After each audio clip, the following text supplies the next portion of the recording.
Hello' good evening guys. আজি এটা content আৰু টপিক এটাৰ ওপৰত মই দুটামান কথা ক'ব বিচাৰিছোঁ।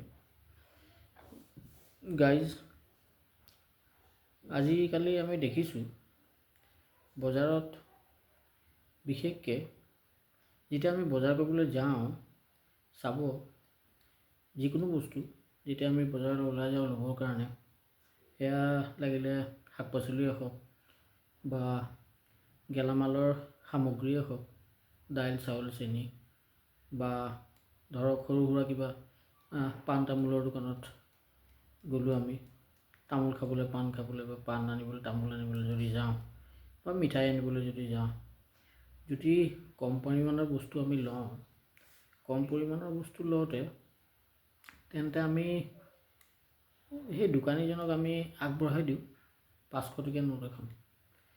সেই গ্ৰাহকজনে যদি 50 টকাৰ বস্তু লয়, 60 টকাৰ বস্তু লয়, 100 টকাও বজাৰ নকৰে, তেন্তে সেই দোকানীজনে সেই কাষ্টমাৰজনক দোকানীৰ সেই কাষ্টমাৰজনক যেতিয়া দোকানীজনে 500 টকা নোটটো ভঙাবলৈ কাৰণে যেতিয়া কাষ্টমাৰজনে দিয়ে, তেতিয়া সেই দোকানীজনে পইচাটো খুচুৰা কৰি দিবলৈ অলপ অসুবিধাৰ সন্মুখীন হয়। কাৰণ কি, 60 টকা 50 টকা বা 30 টকাত যদি বস্তু লয়, তেওঁ যদি 500 টকীয়া নোটটো ভঙাই দিয়ে, তেন্তে তেনেকুৱা কাষ্টমাৰ যদি দিনটোত 10জন মানুহ আহে 500 টকীয়া নোট লৈ লৈ, তেন্তে সেই দোকানীজনে কিন্তু দোকান চলাত অসুবিধাৰ সৃষ্টি হ'ব।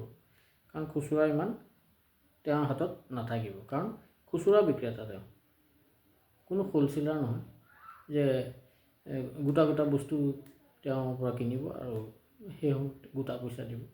খুচুৰা বজাৰত খুচুৰাৰহে প্ৰয়োজন, ডাঙৰ নোটৰ 500 টকা কোনো প্ৰয়োজন নাইকিয়া। গতিকে সেই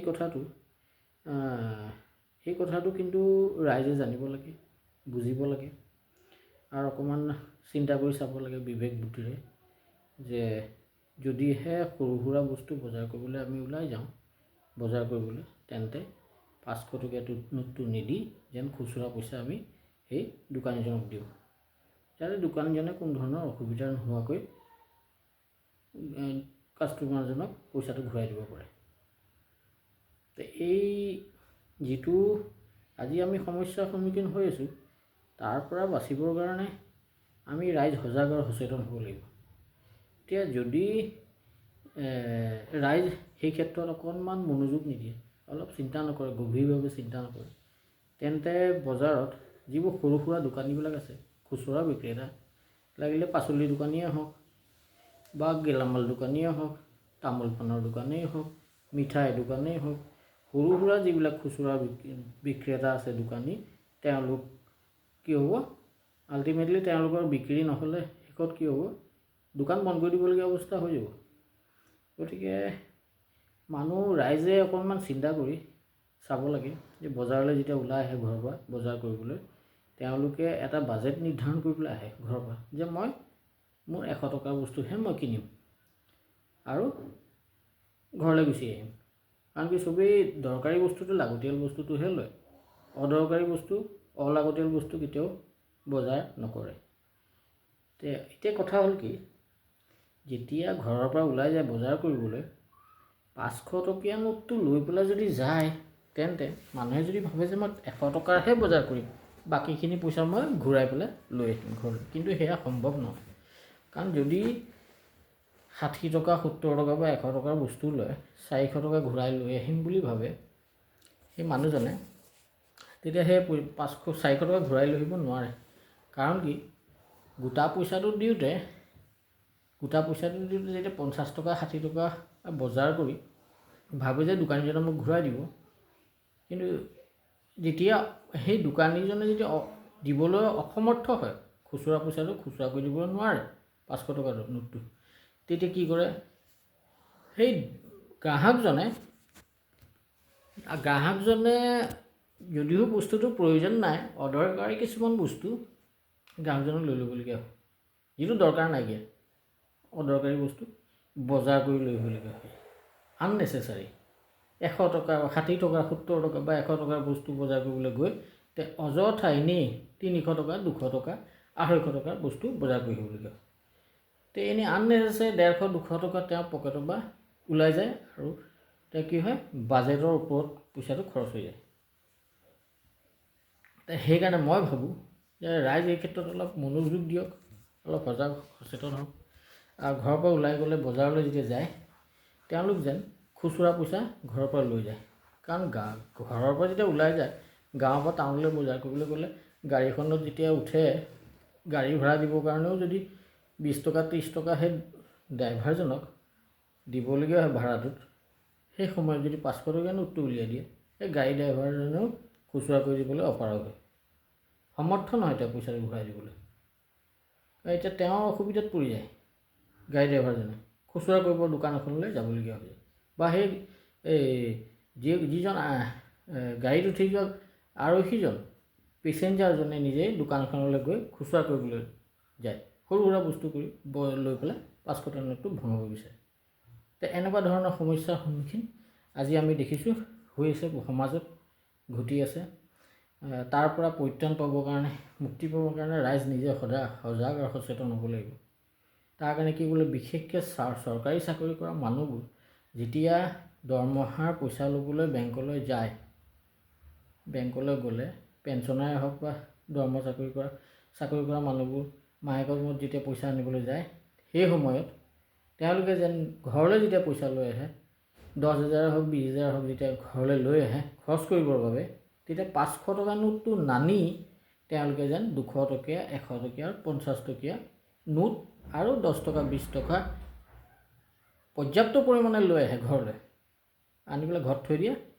আৰু যেতিয়া দৰকাৰ হয় বজাৰ কৰিবলৈ, নিজৰ বাজেট চাই 200 টকা 100 টকা ঘৰৰ পৰা যেন লৈ আহে বজাৰ কৰিবৰ বাবে, টাউনলৈ ওলাই আহে যেন। আৰু মাইকী মানুহে হওক, নিজৰ ঘৈণীয়েককে হওক, পত্নীক বা তেওঁৰ গিৰিয়েকজন হাজবেণ্ড যোনেই বজাৰলৈ ওলাই আহে আৰু ল'ৰা ছোৱালীকো যদি দিবলগীয়া হয়, গোটা নোট যেন নিদিয়ে, খুচুৰা নোটহে দি দিয়ে যেন। যিমানটো পইচা যিমানটো দৰকাৰ সিমানহে যেন দিয়ে, বেছিকৈ যেন নিদিয়ে। বেছি দিলে কি হয়, এই বাজেটতকৈ বেছি পইচা গুচি গ'লে মানুহৰ কি হয়, অযথা পইচাটো খৰচ হৈ যায়। গতিকে অযথা পইচা খৰচ কৰিব নালাগে, খুচুৰা কৰি ঘৰত লৈ আহিব বেংকৰ পৰা। বেংকত যথেষ্ট খুচুৰা পইচা থাকে, 10 টকা 20 টকা 50 টকা 100 200, সেইবিলাকহে বজাৰত আমাৰ দৰকাৰ প্ৰয়োজন, 500 টকা নোটৰ প্ৰয়োজন নাইকিয়া। গতিকে ৰাইজক মই এটাই কথাই ক'ব বিচাৰোঁ, মোৰ ৰিকুৱেষ্ট, এই ভিডিঅ'টো যোনে যোনে চাই তেওঁলোকে যদি ভিডিঅ'টো শ্বেয়াৰ কৰি দিয়ে খুব দেই, আৰু প্ৰত্যেকজন মানুহৰ যেন এই ভিডিঅ'টো যেন গৈ পায় প্ৰত্যেকজন মানুহৰ ওচৰলৈ, আৰু তেওঁলোক যেন এই ক্ষেত্ৰত অলপ সজাগ সচেতন হয় আৰু বেছি বেছি খুচুৰা পইচা যেন বেংকৰ পৰা আনি ঘৰত জমা কৰি থয়। আৰু ATM ইউজ পৰাপক্ষত নকৰাই ভাল বুলি ভাবোঁ। কাৰণ ATMত যদি 500 টকীয়া নোটবিলাক বিশেষকৈ বেছিভাগ 500 টকীয়া নোটহে ATMত দেখিবলৈ পাওঁ আমি, থাকে। আপুনি 200 100 উলিয়াব নোৱাৰে। 500 টকীয়া যদি দৰকাৰ হয়, 500 টকীয়া মানুহ এজন উলিয়াই পেলাই বজাৰ কৰিবলৈ যায়, বা 1000 টকা উলিয়াই, বা 2000 টকা উলিয়াই। যেতিয়া 1000 2000 500 টকা 1000 উলিয়াই, তেতিয়া কি কৰে, 500 কি হয়, ATMৰ পৰা 500 টকীয়া নোটহে ওলায়, 200 100 নোলায়। সেইবাবে এতিয়া কথা হ'ল, ATM ইউজ নকৰাই ভাল, ঘৰতে আনি খুচুৰা পইচা থৈ দিব লাগে, ঘৰৰ পৰা লৈ আহিব লাগে বজাৰলৈ। আৰু বেংকৰ ফালৰ পৰাও, বেংককো মই প্ৰত্যেকটো বেংকলৈ মোৰ এটা অনুৰোধ, তেওঁলোকে যেন প্ৰত্যেকটো বেংকৰে যি ATM থাকে, সেই ইউনিয়ন বেংক হওক বা বৰোদা বেংক হওক বা ধৰক HDFC বেংক হওক বা অন্যান্য যিবিলাক বেংক, প্ৰাইভেট বেংক নেশ্যনেলাইজ, তেওঁলোকে যেন বেছি 200 100 টকাহে ATMত ভৰায়। কাৰণ মানুহক 200 100 টকাৰহে প্ৰয়োজন বেছি বজাৰ কৰিবলৈ, 500 টকাৰ দৰকাৰ নাই। 500 টকাটো ডাঙৰ ট্ৰেঞ্জেকশ্যনৰ কাৰণেহে দৰকাৰ হয়। বেছি বজাৰত 200 100 50 10 20 এনেকুৱা টকাৰহে সৰু খুচুৰা পইচাৰহে প্ৰয়োজন। গতিকে মই এটা কথাই ক'ব বিচাৰোঁ, প্ৰত্যেককে মই অনুৰোধ, ৰিকুৱেষ্ট মোৰ, প্ৰত্যেকেই যেন অকণমান এই ক্ষেত্ৰত চিন্তা কৰে গভীৰভাৱে, আৰু এই ক্ষেত্ৰত যেন অকণমান চিন্তা কৰি মানুহবোৰ, সমাজৰ প্ৰত্যেকজন মানুহ, ল'ৰা ছোৱালী মাক বাপেক সকলো যেন এই ক্ষেত্ৰত সজাগ আৰু সচেতন হয় আৰু তেওঁলোক যেন 500 টকীয়া নোটটো বেছি ব্যৱহাৰ নকৰি খুচুৰা পইচাহে বজাৰত ব্যৱহাৰ কৰে, খুচুৰা পইচা যেন লৈ আহে বজাৰ কৰে। সেয়াকে কয়। মই কথাটো ইয়াতে ৰাখিলোঁ, কণ্টেণ্টটো টপিক এটা ক'লোঁ। আপোনালোকে যদি ভাল পাইছে ভিডিঅ'টো চাব আৰু অকণমান শ্বেয়াৰ কৰি দিব, যিমান পাৰে ভিডিঅ'টো শ্বেয়াৰ কৰি দিব, যাতে প্ৰত্যেকজন মানুহে গম পায়, ৰিয়েলাইজ হয়, অৱগত হয়। ইয়ে মোৰ কোৱাৰ উদ্দেশ্য। ইয়াকে কয় কথাটো মই ইয়াতে ৰাখিলোঁ। মোৰ টপিকটো ভিডিঅ'টো ভাল পালে লাইক এটা কৰি দিব আৰু শ্বেয়াৰ কৰি দিব যিমান পাৰে। ঠিক আছে, অ'কে, বাই, গুড নাইট।